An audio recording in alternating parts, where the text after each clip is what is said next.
Good morning, or depending when you're watching this, good afternoon, good evening, or good night. My name is Ross, and as always told, I had a voice radio. So today, we have got round 3 from the Athena League Challenge. Pokemon Sun and Moon is legal. It's the very first day that it's legal. On the left, we have got Adam Gadir playing Scizor, and on the right, we have got Jonathan Ellis playing Solgaleo Giratina.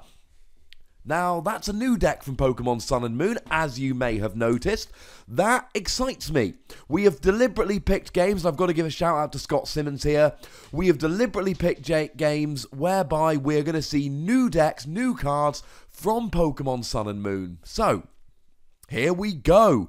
So, like I say, on the left, we've got Adam with Scizor. He has started off, he's won the coin flip, plays a Trainer's Mail, gets himself an Ultra Ball here.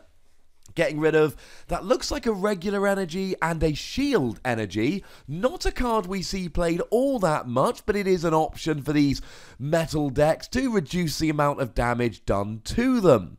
And straight away here, it's got to be a Hooper. Using that ability, going ahead and making sure that you can set up, grabbing free EXs from your deck of any description. And here, what's he got? It's a Magearna and a Scizor, and I believe a Shaman there. That would make sense. That's a standard thing here. Magearna's got the ability that stops effects of attacks other than the damage itself, which is nice. Shaman draws cards, and of course Scizor, you need Scizor. Scizor's your attacker here. You need to get the Scizor going. Now, get the energy onto the Scizor there. Obviously, it's his first turn of the game. He's going first. He's not going to be able to attack, but there's not much you need for Scizor here. Now, a Spirit Link would be nice so that he can evolve next turn without having to end his turn. An energy ready for next turn would be quite nice. Now, he does play Adam a Trainer's Mail there again. Looks at the top 4 cards of his deck. He gets to grab any trainer card he finds there. He goes for a Lysander. Not the kind of thing he's going to be needing to play this turn, but certainly something which might be useful in the future. And certainly, given that Jonathan's got no bench Pokemon, we can safely say that Lysander's doing nothing. Now, I was about to say an Ultra Ball would be nice here, because he can use that Ultra Ball he just got from that Trainer's Mail, discard the Lysander, and it's really nice nowadays having Lysander in your discard pile, because it means that if you draw a Versus Seeker later in the game, you can go ahead and reuse the Lysander. Now, he does hit the Floatstone there for his Hooper. That's quite nice. Means that that Hooper is less of a target for Jonathan's Lysander. Hooper's got a retreat cost of 2. The other bench sitters we've got there are Magearna and Shaman. They have a retreat cost of 1.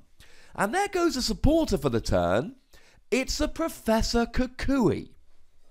Now, Professor Kukui allows you to draw 2 cards and means that your attacks do 20 extra damage per turn, but of course, Adam's not allowed to attack on turn 1. So, that means that it was 2/3 of a Cheron. His supporter for a turn drew 2 cards. Now, you saw that there were multiple Trainer's Mail played, so although Adam had a bunch of cards and a bunch of options, he didn't actually draw very much. He never got any Spirit Link from his Trainer's Mail. Now, it does look like he had an N in hand, so maybe that would have been a better play, but it might be that he has cards he doesn't want to get rid of, like the Ultra Ball, which will guarantee him the Mega Sizzle next turn. Anyway, Jonathan started his turn. He's got himself a Cosmog. He's got an energy attached to it, he's got a Shaman on the bench, and he's playing his own Trainer's Mail here, which is going to net him a Professor Sycamore, which means he can discard his hand and draw a fresh 7 cards. Now, Solgaleo, of course, is a Stage 2, which means that Jonathan is going to need a Rare Candy and a Solgaleo, but not until next turn. So if Jonathan doesn't play the Sycamore here, it's a fair bet that he's got the Rare Candy and the Solgaleo in his hand ready to go. He has got an Ultra Ball there. Certainly here he needs a second Cosmog. We know that we know that Adam has got a Lysander in hand. We know that Scizor can Mega Scizor for 2 energy does 120. So if we see an evolution and a Lysander, which is not outside the realms of possibility, that Cosmog goes down. However, the main attacker here clearly seems to be Giratina. Oh, and he did have a rare candy Ultra Ball. He chose to Sycamore, Ultra Ball for the Giratina, and just get rid of the rare candy. Now, a Darkrai goes down as well, so there are options outside of the Giratina here. But Jonathan, slightly risky play. Obviously, it's Soul Burst GX that Jonathan's going to want from Solgaleo here, the GX attack to set up. And, I mean, certainly, it's a bit of a risk there. It's a bit awkward because... And we do see the Spirit Link and we see the Mega Scizor. Also, just an energy and a Lysander. Ooh, Crushing Hammer. But bit of a risk here from Jonathan, because if we do see an energy Lysander, that means that Jonathan's going to have no energy on the board and no Cosmog to evolve into Solgaleo to use that Soul Burst GX next game. Oh, sorry, next game. No, we're still in this game. Next turn. Now... Oh, and it doesn't look like he's got the energy. So he's thinking here, I mean, essentially, he's already evolved. He can't attack without attaching an energy. He's got to play an N. And it's not a terrible plan here. You play the N, you should draw an energy, and then, you've got the one-hit KO on that Shaman. You're going 2 prizes up. Now, you are allowing your opponent to get that Soul Burst GX off next turn, potentially. But you're going up by 2 prizes. Your opponent has another Shaman on the bench that you can Lysander for another 2 prizes later on. So all you've got to do is 2-hit KO something like a Giratina or a Darkrai, and you've got the game in hand. There are much worse things than playing an N, grabbing an energy, and KOing a Shaman here. There are much, much worse things. So here comes the N, and this is his only real choice. If he had an energy, I'd be all in favour of Lysander in the Cosmog and getting the KO. That, to me, would seem like a very sound thing to do. It would be a very good plan. You get the KO, and you sit there knowing that your opponent's got nothing, no energy, no... he can't get the Giratina attacking next turn because that's a 4 energy attack. Even with double Dragon Energy, that's 2 energy attachments. The Darkrai for 2 energy doesn't do much. I think it does 60 for 2 energy. So that would be the ideal plan. I think taking out the Cosmog is what he really wants here. But he can't take out the Cosmog. So he gets the energy off the end, KOs a Shaman. Not bad. This is a decent start from Adam here. Mega Scizor is a deck which just kind of rolls quite nicely. Just ticks along. And that's okay. That's what it does. It's not getting big, giant one-hit KOs, but it's 2 energy on a Mega Pokemon, and you just tick along quite nicely, 2-hit KOing and getting the occasional 1-hit KO. Worse things have happened. Now, it looks like we've got a Misty's coming down here.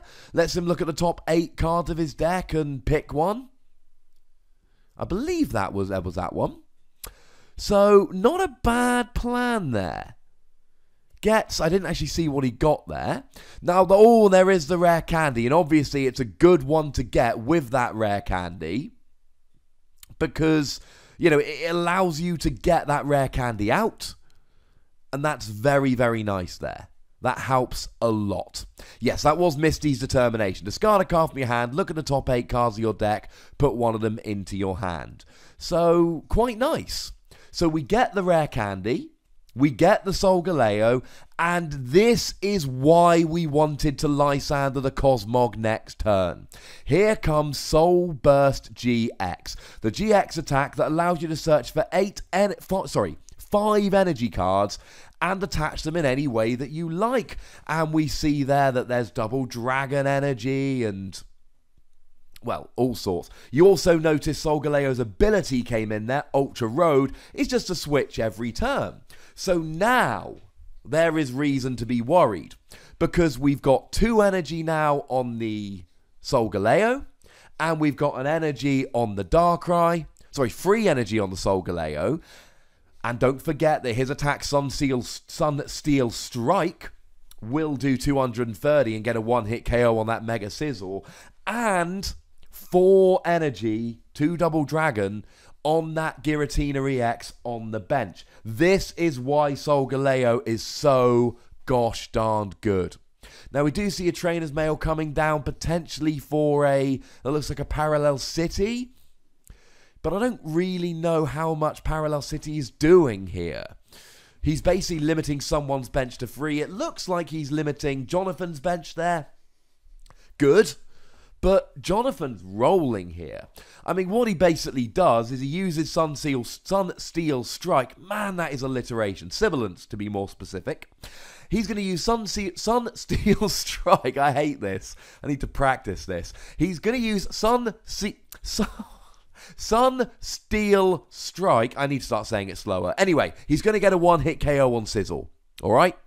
He's then going to be able to use the ability to switch into Giratina and just use Chaos Wheel turn after turn after turn. Nice. Now we do see a Skylar coming down there for a Crushing Hammer. Oh, I mean, it's going to... The problem is, it's not going to slow... When you've got 6 energy cards on the field, and he does hit the heads. Now, best one to go for here... Oh.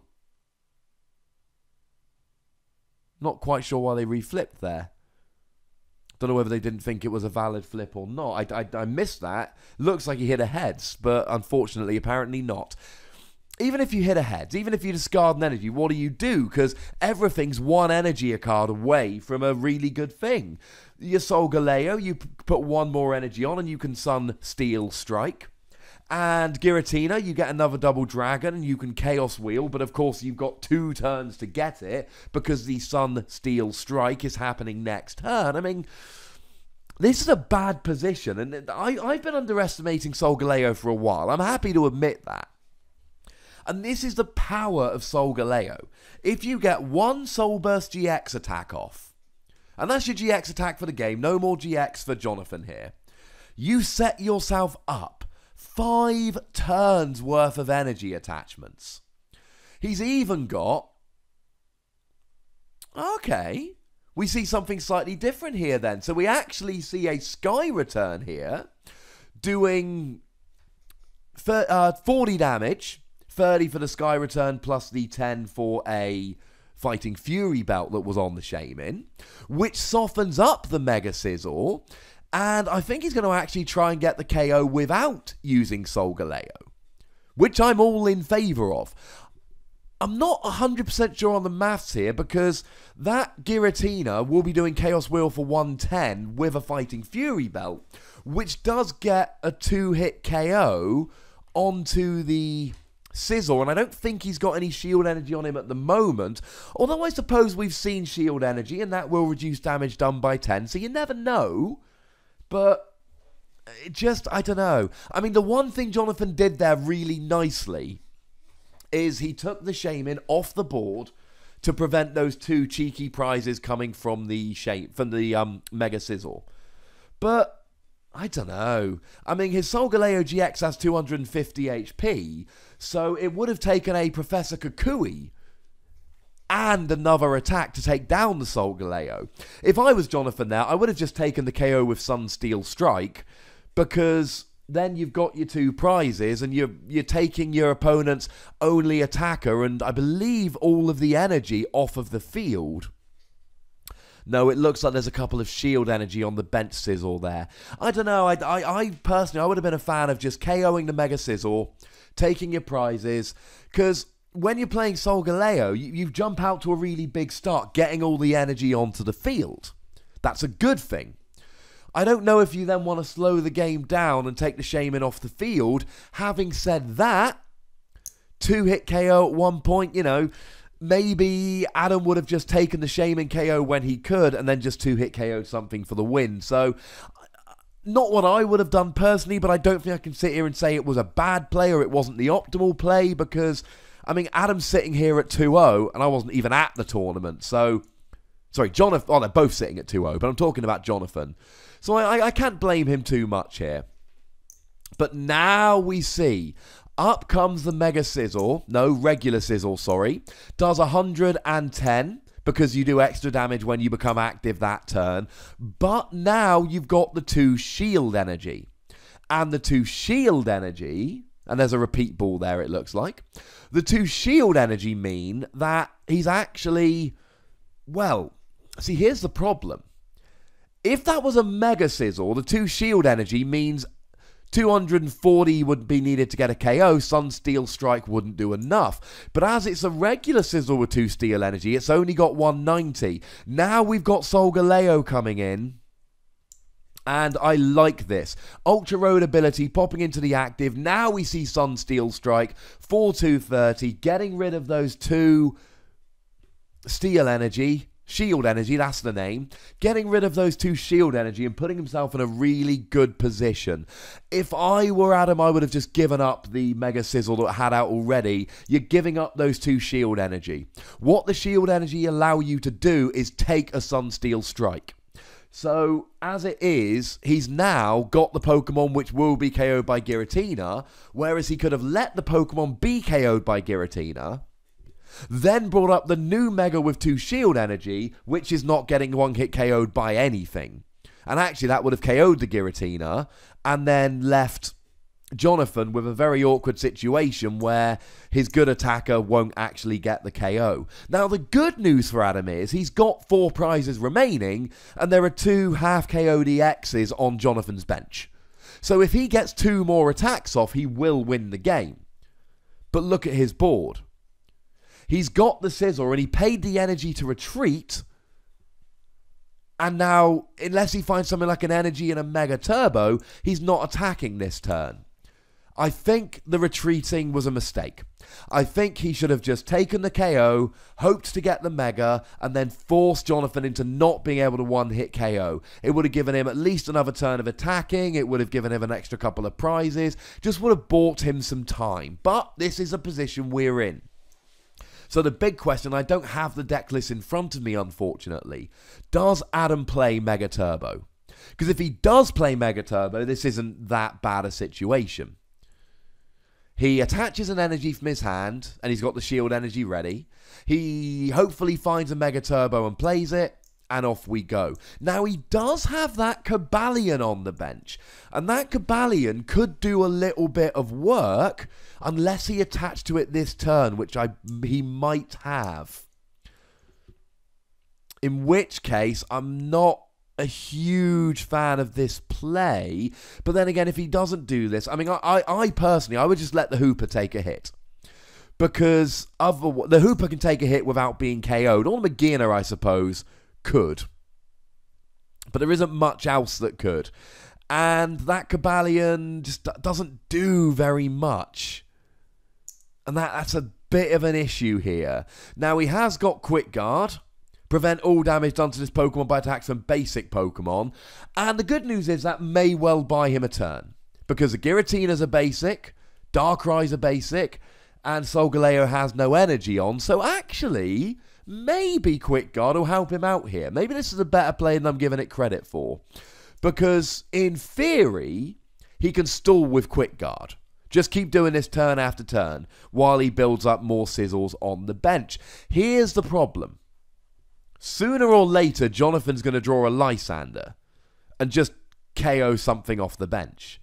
And he's only got 4 prizes left as well. Mega Scizor. Oh, and here we go. Skylar for a Lysander. So we can't play it this turn, but next turn it is on. Lysander KOs the Shaman. Lysander KOs the Mega Scizor. And here we go. But the good news is that Quick Guard will save the Cobalion until he can use Revenge Blast. I mean, Revenge Blast is only hitting 90 at the moment, but after another KO, it will be hitting 150. And actually, 90 would be enough to KO that Giratina. Because the Giratina is currently on 110. With the Fighting Fury belt, it's got 220. So he's only... Oh, no, it wouldn't do enough. Sorry, I'm lying to you, ladies and gentlemen. He's got 110 HP remaining, taking into account the Fighting Fury belt. He's got 100 left. He's got 210. He's got 110 on, so it's not quite doing enough damage. Oh, he's not actually quite doing enough to KO anything. The Solgaleo's got 130 HP remaining. And the Giratina's got 110 HP remaining. And at the moment, that Cobalion is only hitting for 90. Oh, and I love the defensive play from Jonathan here. He's just chucked up the Darkrai in the active and gone, hey, so bad news, you can't KO this Darkrai. Gutted, mate. Now here comes a Lysander, but here's the thing, you can't Lysander stall against a Solgaleo deck because, unless he plays a Hex Maniac. Oh, he can't, he's just played a Lysander, what a stupid thing to say. You can't Lysander stall against Solgaleo because Solgaleo has the Ultra Road ability which allows you to switch. And like I said, he's just not doing enough damage. There's the Lysander on the Shaymin. There comes an Ultra Ball for a... Is that a Cosmoem? I keep calling it Cosmion. It's not the name of the Pokemon. Clearly not particularly useful because he hasn't got a Cosmog on the field. Now he brings up Darkrai, and I like this. Darkrai does more than enough damage. We've effectively got 6 Dark Energy on the field with the all the double dragons. So he's doing 140 with that. And by the way, genius here with the double colourless on the Darkrai and then using all of the double dragon to be Dark Energy because when they're attached to Pokemon, they're any energy you like. So you build up the Giratina with double dragon energy and then they count as Dark Energy so you can attack with Darkrai for just a double colourless. And here, Jonathan basically needs one more attack to win the game. And he's got the Darkrai who's doing enough damage to KO the Scizor. And he's got the Giratina who's doing enough damage to KO the Scizor. And he's got the other Giratina who with just one more double dragon energy will be doing enough damage to KO the Giratina. So the Cobalion comes up and does 150. It's not going to be enough. One Lysander is going to be enough. Now, I do love the Hex Maniac play here to turn off the Ultra Road ability from the Solgaleo. But it doesn't really matter. There's a Versus Seeker for a Lysander on the Scizor. Manual retreat using the double colourless. And congratulations to Jonathan. He takes it home. So we've seen somebody here show us the power of Lurantis Garbodor and show us the power of Persimmon. And now in Game 3, we see the power of Solgaleo. And it is beautiful, ladies and gentlemen. I enjoyed that. I enjoyed seeing a new Solgaleo deck show us how good it can be. So thank you to Jonathan and Adam for agreeing to be on stream. Very grateful to those good chaps. Thank you to Scott Simmons and all at Athena Games for allowing us to record these. You are lovely people. And by now, you guys know the deal. Comment, like, subscribe, follow me on Twitter @TheWassy. And the most important thing, as always, is to look after yourselves until next time. Thank you very much for watching. My name is Ross, and you've been watching PTCG Radio.